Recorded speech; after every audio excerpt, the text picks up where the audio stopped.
that the 7 News I-team has followed for years. The EPA just made a historic move that will end animal testing at the federal agency. It's already reduced animal experiments by 30%.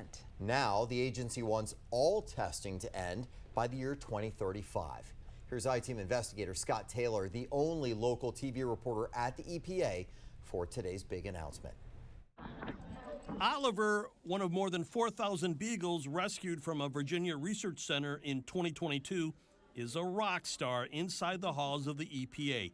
Super cute, and he represents huge efforts by White Coat Waste Project, PETA, and Humane World for Animals to reduce and eventually end animal testing.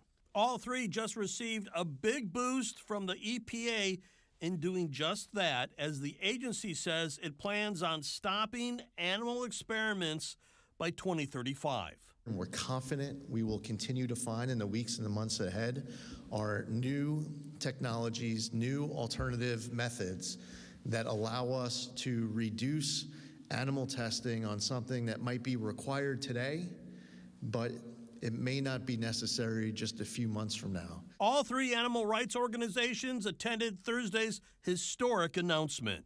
Under both Trump administrations, the EPA's initiatives to end animal testing have set the standard for every single other federal agency to follow.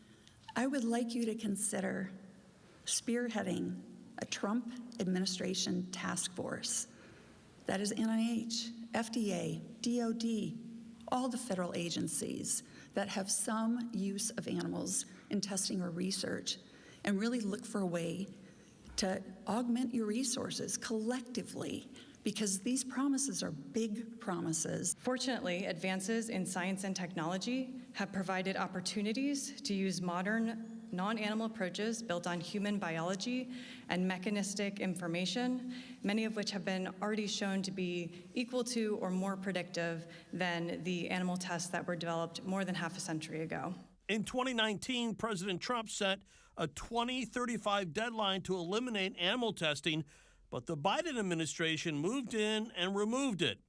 The Americans for Medical Progress says animal testing is still needed to help cure diseases. Oh, I don't think it's time. I think given the amount of conditions that we are still facing in terms of diseases and public health burden and veterinary medicine that still needs to be discovered, I still think animal research remains very necessary. At the same time, we can still pursue non-animal methods and really invest in those alternatives, because we need those methods, and the two can go hand in hand and really strengthen science altogether.